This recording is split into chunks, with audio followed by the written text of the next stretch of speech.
खरगोन की हिंसा को लेकर मध्य प्रदेश सरकार की कार्रवाई सवालों के घेरे में, खासतौर पर असदुद्दीन ओवैसी को यह कार्रवाई बिल्कुल पसंद नहीं आ रही है। तस्वीरें देखिए अब जरा। खरगोन में रामनवमी के दिन देश के जैसा कई इलाकों में हुआ, वहां भी शोभा यात्रा पर जो रामनवमी पर निकल रही थी उस पर पथराव किया गया। जो पथराव करने वाले दंगाई हैं वो कैमरे में कैद भी हो गए। हाँ, तो हद हो गई कि जो एसपी थे उनके पैर में गोली तक मार दी गई।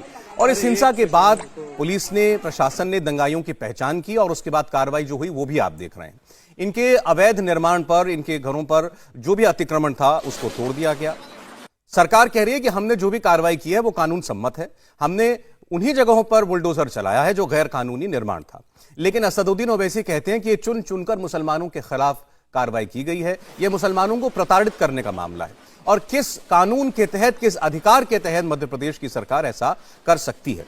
लेकिन सवाल यह अब भी बना हुआ है कि इस बार रामनवमी पर ऐसा क्या हुआ कि देश के दर्जन भर शहरों में, कस्बों में इस किस्म की हिंसा हुई। जहां जहां भी मुस्लिम आबादी वाले इलाकों में रामनवमी की शोभा यात्राएं निकली, वहां पर आखिर पथराव क्यों हुआ, वहां आखिर हिंसा क्यों हुई। असदुद्दीन ओवैसी समेत कई मुस्लिम धर्मगुरुओं का, नेताओं का यह कहना है कि इन यात्राओं की आड़ में मुसलमानों को उकसाया जाता है, मस्जिदों के सामने भड़काऊ नारे लगाए जाते हैं, भड़काऊ स्लोगन बोले जाते हैं, गाने बजाए जाते हैं, डीजे बजाया जाता है। और दूसरी तरफ से कहा जाता है कि क्या मस्जिद के सामने से निकलना गुनाह है, क्या मस्जिद के सामने से या मुस्लिम बहुल इलाकों के बीच से रामनवमी की यात्रा नहीं निकल सकती। तो ये तमाम भी विषय है। हमारे साथ इस वक्त असदुद्दीन ओवैसी जी खुद जुड़ चुके हैं। ओवैसी साहब, आपका इंडिया टीवी पर स्वागत है। उम्मीद करता हूं मेरी आवाज आपको मिल रही होगी। हाँ, बोलिए।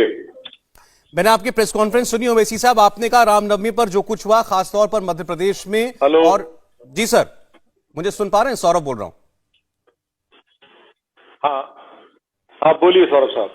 आपकी प्रेस कॉन्फ्रेंस सुन रहा था, आपने कहा रामनवमी के दिन जो वायलेंस हुई और उसके बाद जो कार्रवाई हुई, ये स्टेट कॉम्प्लिसिट वायलेंस, यानी सरकार की मदद से, की साजिश से ये हिंसा हुई है। जरा आगे इस पर आप विस्तार से बताएंगे।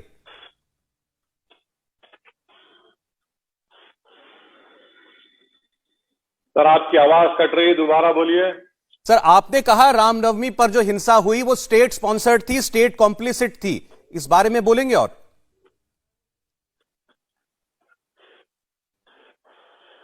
हाँ बिल्कुल, क्योंकि आप ये देख लीजिए कि स्टेट खुद परमिशन देती है इस तरह के प्रोसेशन का, और जब पुलिस की मौजूदगी में किसी की मस्जिद के ऊपर झंडा लगाया जाता है और इस तरह के आप गाने सुनाते हैं कि राम के नाम पर, राम की मर्यादा को तक ये लोग नहीं जानते, और कहते हैं कि टोपी वाले को जीना है तो ये तरह नारा लगाना पड़ेगा।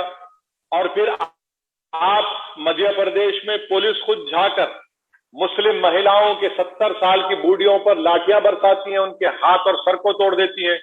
पुलिस के वीडियोज है, पुलिस पत्थरबाजी कर रही है। और फिर उसके बाद आप तय करते हैं कि कौन सा घर तोड़ना है हमको, क्योंकि वहां से पत्थर बरसाए गए। कौन से कानून तहत आपने घर तोड़ा, बताइए? आप परमिशन देते हैं, आपकी इजाजत से जुलूस जाता है, तो आपकी जिम्मेदारी है ना जुलूस को